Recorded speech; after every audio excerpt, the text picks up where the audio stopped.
On the night of July 22, 1991, while most residents of the city of Milwaukee had fallen asleep, a staggering figure burst out of the Oxford apartments. It was Tracy Edwards. Dangling from his wrist was a metal handcuff, catching the blue and red glow of a patrol car that happened to be passing by. Edwards' face was twisted with terror, his breathing ragged. He had just escaped from something the press would later call a museum of nightmares. Officers Robert Routh and Rolf Mueller entered apartment 213 at Edwards' direction. The moment the door opened, a thick, suffocating air, carrying an overpowering stench of decay, hit their senses. The apartment's occupant, a 31-year-old man with a calm, intellectual demeanor, explained in a steady voice that it was merely the smell of spoiled meat from a malfunctioning refrigerator. But the truth behind that odor would make the entire nation shudder in horror that very night. Officer Mueller opened a drawer in the bedroom. What he found was not personal belongings, but a stack of photographs documenting in explicit detail the violation of victims' bodies. "This is real," Mueller said to his partner. And when the refrigerator was fully opened, a human body part, specifically a victim's severed head, lay neatly on a shelf beside cans of beer that were still cold. Jeffrey Dahmer, whom neighbors had long regarded as a quiet chocolate factory worker, merely murmured, "For what I've done, I should leave this world." Jeffrey Dahmer was not merely a serial killer. He was a ruthless collector. Over 13 years, across 17 tragic cases, Dahmer created a private world inside the apartments he inhabited. A world of dark chemical experiments, painted skulls, and an altar built from the remains of the dead. How could a monster remain hidden for so long? Why were cries for help so inexplicably ignored? And what transformed an ordinary child into the Milwaukee cannibal?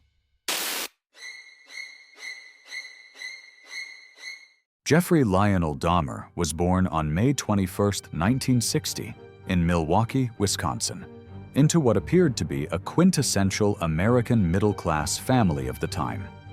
His father, Lionel, was a promising chemist, and his mother, Joyce, worked as a teletype operator.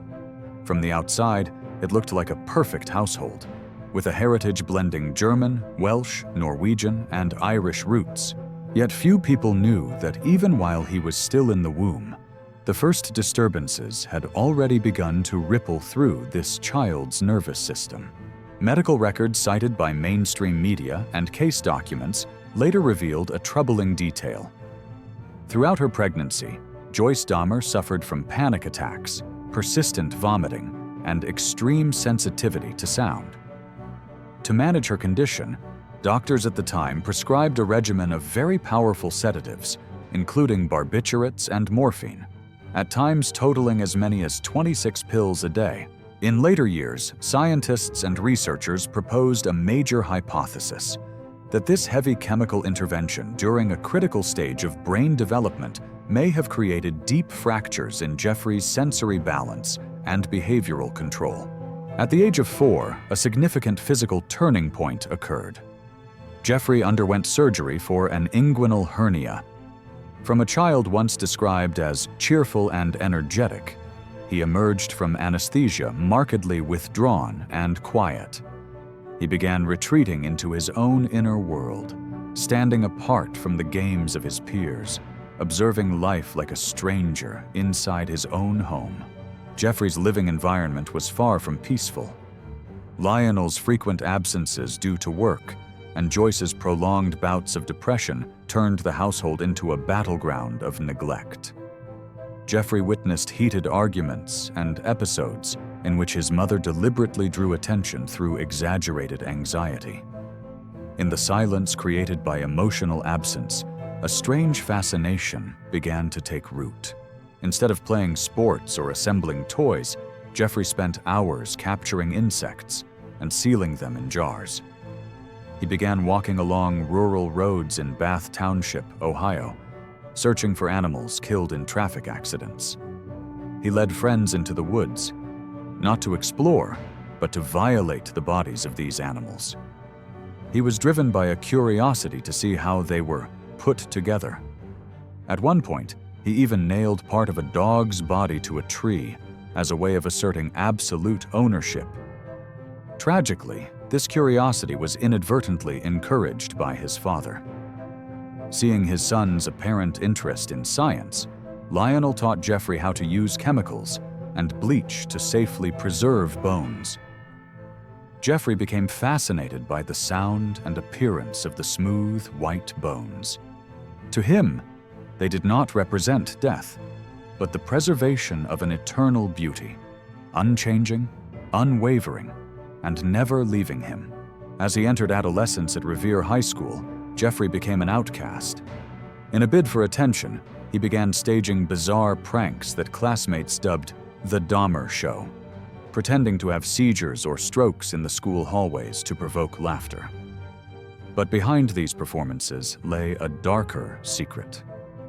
At the age of 14, Jeffrey began abusing alcohol heavily, even at school, to numb the fantasies that were steadily invading his mind. He later admitted that alcohol was the only way he could face reality.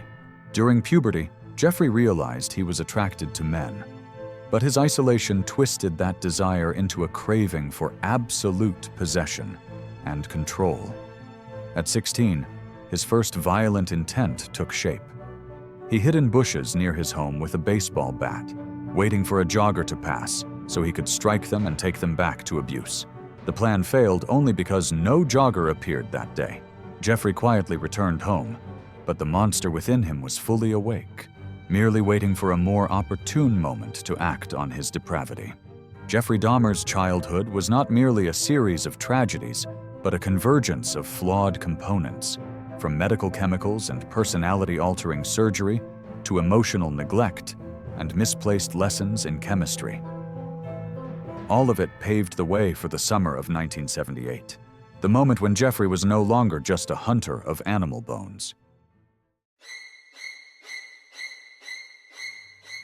Summer of 1978. 3 weeks after his high school graduation, Jeffrey Dahmer stood at a new threshold in his life, but not in the way his father had hoped. He was alone in an empty house in Ohio. His mother and younger brother had moved to Wisconsin, while his father was temporarily staying at a motel, preparing for life after the divorce. In total isolation, fueled by the sharp burn of alcohol, Jeffrey began to confront the urges born from fantasies he had cultivated throughout his youth. Then fate drew a stranger into Jeffrey's dark orbit. June 18, 1978. Stephen Mark Hicks, an energetic 18-year-old, was hitchhiking to a rock concert at Chippewa Lake Park. Jeffrey, with his gentle appearance and scholarly glasses, pulled over. He didn't offer Stephen a ride to the concert. Instead, he invited him back to his house to drink beer and listen to music. Stephen, harboring no suspicion of the stranger's friendliness, got into the car. He could not have known it would be the final journey of his life. Hours passed in alcohol and idle conversation. When Stephen felt he had had enough and wanted to leave, a strange panic seized Jeffrey. He did not want the presence of this new companion to disappear. As Stephen moved toward the door, a struggle broke out. Jeffrey grabbed a 4.5-kilogram dumbbell and struck Stephen forcefully twice on the back of the head, rendering him unconscious instantly. In the silent house, Jeffrey took Stephen's life by strangling him with the dumbbell's handle. It was the first tragic act that set a chain of nightmares into motion. Jeffrey then committed acts beside the victim that were utterly unacceptable, a clear sign that his psychological deviation had reached a severe level. Jeffrey spent the entire next day dealing with the scene. He dragged the victim into the basement and began the cold process of violating the body, stripping flesh from bone and using hydrochloric acid to destroy soft tissue, techniques he had practiced on animal carcasses since childhood. He packed the organs into black plastic bags for disposal. But an unexpected incident nearly exposed everything in those very first moments. While driving to dispose of the black plastic bags, Jeffrey was pulled over by police for drifting across lanes. As a flashlight beam swept across the ominous bags on the back seat, Jeffrey maintained a remarkably calm expression. He explained that they were simply household trash he was taking out for his parents. The officer was deceived by his polite, composed demeanor and let him go with a traffic citation. Jeffrey later smashed all of Stephen's bones with a hammer and scattered them throughout the woods behind the house. Years later, remaining fragments of molars and vertebrae would help police identify Jeffrey's first victim. That horrific event closed in a silence that lasted for the next 9 years. Jeffrey attempted to return to a normal life by enrolling at Ohio State University in August 1978, intending to major in business. But the darkness within him could not be dispelled by textbooks. He sank completely into alcohol, skipped exams, and saw his GPA collapse to a disastrous 0.45 out of 4.0. The only class in which he earned a B was rifle marksmanship, a skill disturbingly connected to the use of weapons. When his father paid an unexpected visit, all he found was a room filled with empty liquor bottles. After 3 months, Jeffrey dropped out of OSU, marking his first major failure at social integration. In January 1979, at his father's urging, Jeffrey enlisted in the U.S. Army. He trained as a medical specialist at Fort Sam Houston, Texas, before being stationed in Baumholder, West Germany.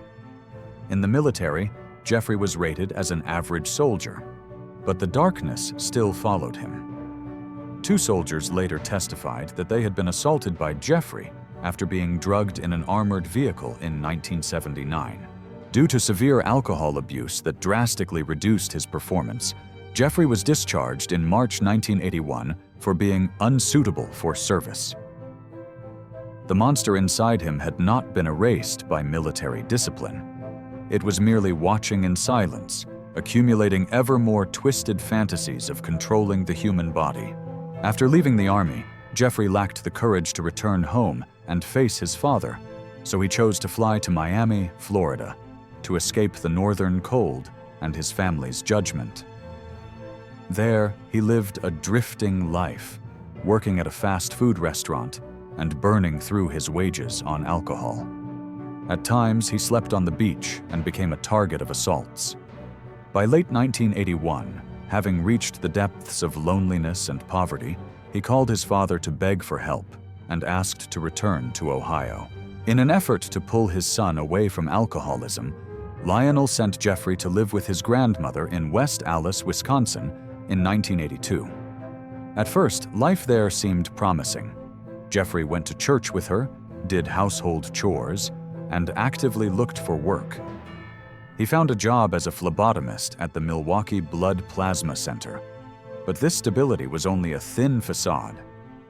In August 1982, Jeffrey was arrested for exposing himself in front of a crowd of 25 women and children at a fair. Abnormal impulses toward exhibitionism were emerging more clearly than ever beneath the guise of a well-behaved grandson. In January 1985, Jeffrey began working the night shift at the Ambrosia Chocolate Factory. Working from 11 p.m. to 7 a.m. further isolated him from the daytime world. A suggestive note from a man at the public library inadvertently stirred the fantasies of absolute possession and control that he had long craved. Jeffrey began frequenting gay bars, public bathhouses, and adult bookstores. He even stole a mannequin from a shopping mall to satisfy his deviant sexual urges, something his grandmother later discovered and demanded he throw away. In the darkness of public bathhouses, Jeffrey grew irritated when partners moved during sex. He began giving victims drinks laced with sleeping pills so he could assault them while they were unconscious.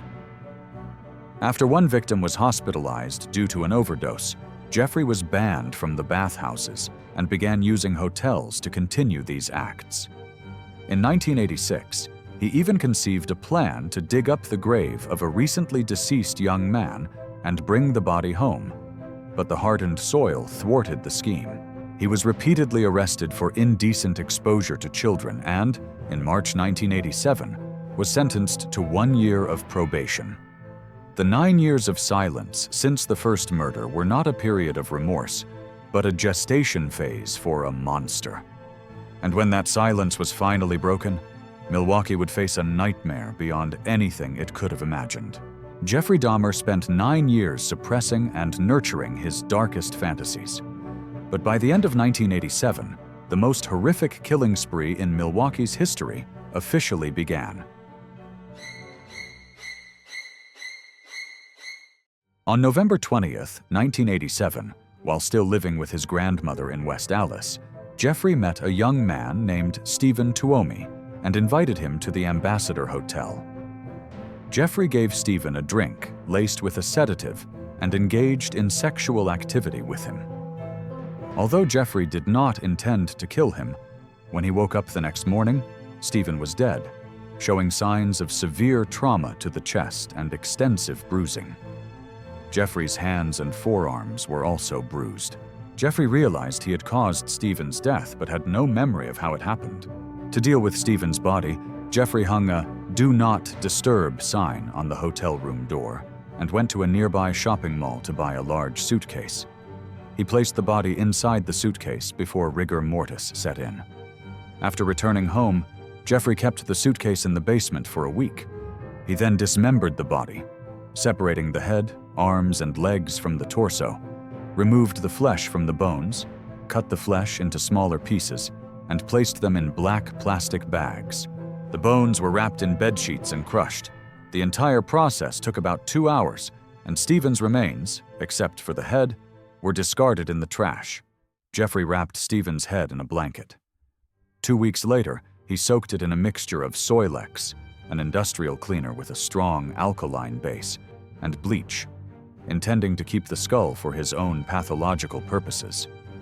However, the process made the skull brittle and fragile, so Jeffrey crushed it and destroyed it completely. After the incident with Stephen Tuomi, Jeffrey actively sought out more victims.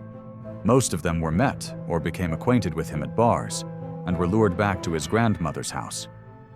About 2 months after Stephen Tuomi's death, Jeffrey met a 14-year-old Native American boy named James Dox Tater, also known as Jamie Dox Tater. On March 24, 1988, Jeffrey met his third victim, Richard Guerrero, 22 years old, Mexican-American, outside a gay bar called The Phoenix. As before, Jeffrey took Richard back to his grandmother's house and promised to pay him $50 to spend the night with him. Jeffrey drugged Richard and then killed him by strangling him with a leather belt. He then engaged in oral sexual activity with the victim's body. Jeffrey dismembered Richard's body within 24 hours, removing the flesh from the bones, crushing the bones, and disposing of most of the remains in the trash, just as he had done with the previous 2 victims. May 14, 1990. Jeffrey Dahmer moved into his new residence, apartment 213 at the Oxford Apartments. His belongings consisted of more than just clothes and personal items. Inside sealed containers, Jeffrey brought with him the head and several body parts of his victim, Anthony Sears, from his previous residence. In this new space, free from his grandmother's supervision, Jeffrey's violence escalated to a new level.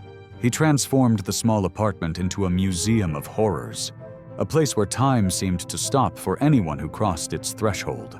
Less than a week after settling in, Raymond Smith became the first victim to lose his life there.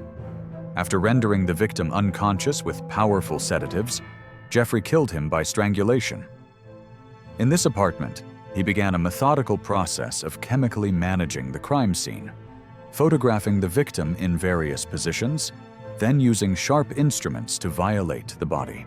Jeffrey boiled Raymond's remains in a steel pot with a Soilex solution to separate the bones, then stored the skull in a filing cabinet as a collectible. He began painting the skulls to preserve their physical beauty. Jeffrey did not stop at taking lives. He began conducting grotesque experiments on the biological structure of the dead. With victim Edward Smith in June 1990, he attempted to freeze the bones in a freezer to remove moisture, but the effort failed as the bones deteriorated. When he placed them in an oven, the skull exploded. Jeffrey later admitted to police that he felt disgusted because he was unable to preserve any part of Edward's body. His craving for possession turned Jeffrey into a fanatic, viewing the human body as nothing more than experimental material. In September 1990, Ernest Miller met Jeffrey at a bookstore and was brought back to apartment 213. This time, lacking sedatives, Jeffrey used a sharp instrument to cut directly into the carotid artery, causing the victim to bleed to death. After committing acts that were utterly unacceptable, Jeffrey removed the flesh and organs and boiled them into a gelatin-like mixture to clean the bones. More horrifying still, he began storing Ernest's heart, arm muscles, and leg meat in the refrigerator for preservation and later use. This marked the period when Jeffrey began engaging in cannibalism so that his victims could become a permanent part of his body. In 1991, Jeffrey's cruelty reached its peak with what he called frontal lobe experiments. He wanted to create obedient companions, beings stripped of free will. With Errol Lindsay and Conorak synthesomphone, Jeffrey drilled holes into their skulls and injected hydrochloric acid directly into their brains while they were still alive. When Errol regained consciousness after the procedure and complained of severe headaches, Jeffrey sedated him again before taking his life. He even skinned Errol with the intention of preserving the skin permanently, but later abandoned the attempt when the skin began to stiffen and wrinkle. The horrors inside apartment 213 were not entirely hidden. Neighbors began complaining to building management about the overpowering stench, the sound of objects crashing, and the noise of a power saw late at night. Jeffrey always had calm explanations ready. Sometimes he claimed a broken refrigerator had caused meat to spoil. Other times he said his tropical fish had died. It was precisely this composure and harmless appearance that allowed him to deflect suspicion for so long, ultimately leading to the greatest tragedy of his life, the tragedy known as Conorak synthesomphone. In the early morning hours of May 27, 1991, 14-year-old Conorak escaped from apartment 213 naked, with a head injury and barely able to stand due to the effects of acid and sedatives. A woman named Colleen Cola Stiles called the police. When Jeffrey appeared and tried to pull the boy away, Colleen bravely intervened. However, two officers, John Balserzak and Joseph Gabrish, made a fatal mistake. They accepted Jeffrey's calm explanation that Conorak was his 19-year-old boyfriend, who was simply drunk. Despite strong objections from neighbors, the officers escorted Conorak back into the killer's apartment. Moments after they left, telling Jeffrey to take good care of him, Jeffrey injected more acid into Conorak's brain and took his life. Had the officers checked Jeffrey's record, they would have discovered that he was on probation for child sexual assault. After Conorak's death, Jeffrey entered an uncontrollable killing frenzy. In less than 2 months, 4 more victims were brought to apartment 213. He drugged Jeremiah Weinberger and injected boiling water into his brain, causing him to die after 2 days in a coma. With the final victim, Joseph Braidhoft, Jeffrey left the body on the bed for so long that when he pulled back the blanket, the head was already covered in maggots. Jeffrey later admitted he was in the process of constructing a meditation altar from the skulls of 13 victims, a place where he believed he could experience absolute power. Apartment 213 was no longer a residence. It had become an industrial slaughterhouse where every moral boundary and human value was crushed. Jeffrey Dahmer believed he could hide his museum of horrors forever. But on the night of July 22, 1991, that confidence collided with the raw survival instinct of a man named Tracy Edwards. The Milwaukee monster did not realize that his time in apartment 213 had truly run out.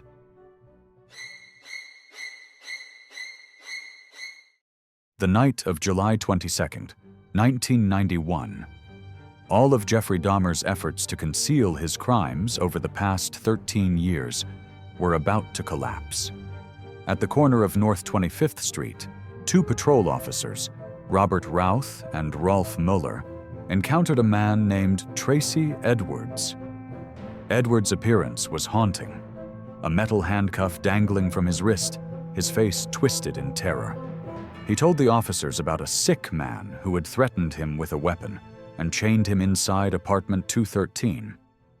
In that moment, a victim's instinct for survival inadvertently pulled back the curtain on a horrifying museum beyond anyone's imagination. As the officers entered apartment 213, a thick, putrid stench immediately assaulted their senses. Dahmer explained that it was simply the smell of a broken refrigerator, but Edward's gaze led them toward the bedroom. There, Mueller discovered a long, sharp instrument beneath the bed. What truly shattered the officer's composure, however, was a stack of Polaroid photographs in a drawer beside the bed. Images documenting, in explicit detail, the violation of human bodies, victims dismembered and arranged in suggestive poses. Miller turned to his partner and said, "This is real." As police moved to restrain Dahmer, the killer merely murmured, "For what I've done, I should leave this world." When the refrigerator door was opened, the nightmare finally took shape. A severed human head lay neatly on the bottom shelf, its eyes and mouth wide open, as if frozen in terror. The subsequent detailed search revealed a scale of crime beyond comprehension. 4 severed heads in the kitchen, 7 skulls, bleached or spray-painted, in the bedroom, and countless plastic bags filled with organs and dismembered body parts in the freezer. In the corner of the bedroom stood a 215-liter drum containing the remains of 3 victims decomposing in acid. Later, forensic investigators would remark that the place resembled the museum of a madman more than a crime scene. During more than 60 hours of interrogation, Dahmer never invoked his right to an attorney. He confessed to killing 17 men and minors. But the most shocking revelation was his motive. Dahmer wanted to keep them with him forever, driven by an overwhelming desire for absolute possession. He described constructing a grotesque altar, a black table holding 13 victims' skulls, surrounded by complete skeletons, candles, and blue lights. He claimed it was a place for meditation, where he could feel supreme power while surrounded by objects he completely owned. To Dahmer, the victims were no longer human beings, but offerings meant to satisfy his pathological urges. The trial began on January 30th, 1992. The world watched in stunned silence as proceedings unfolded against the man dubbed the Milwaukee Cannibal. Although defense attorneys attempted to argue that he suffered from severe neurological disorders, the court ruled that Dahmer was legally sane. He was convicted of killing 15 people in Wisconsin and sentenced to life imprisonment totaling 957 years. He later received a 16th life sentence in Ohio for the first murder committed in 1978. Justice had finally spoken, bringing an end to 13 years of darkness. But the pain inflicted upon the victims' families would never be healed. Jeffrey Dahmer was incarcerated at the Columbia Correctional Institution, beginning a long existence behind bars.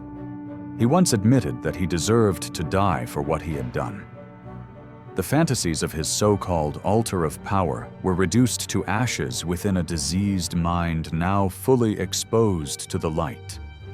But Dahmer's story did not end there. A harsher fate awaited him behind the prison walls, a final sentence that the law itself could not deliver.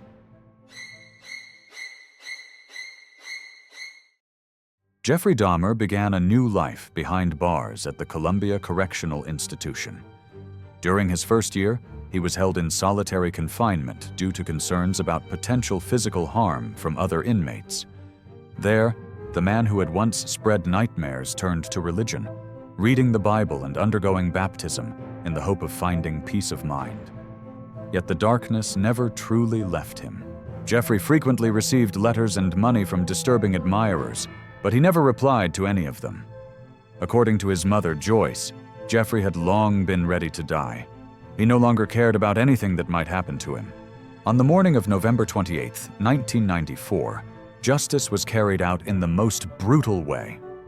While assigned to clean the prison gym area alongside 2 other inmates, Jesse Anderson and Christopher Scarver, Jeffrey was attacked.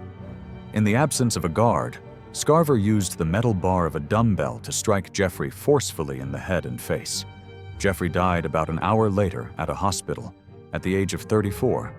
Scarver later stated that he acted because he could no longer tolerate Jeffrey's obscene taunting of other inmates, and because he wanted to exact justice for the victims Jeffrey had violated.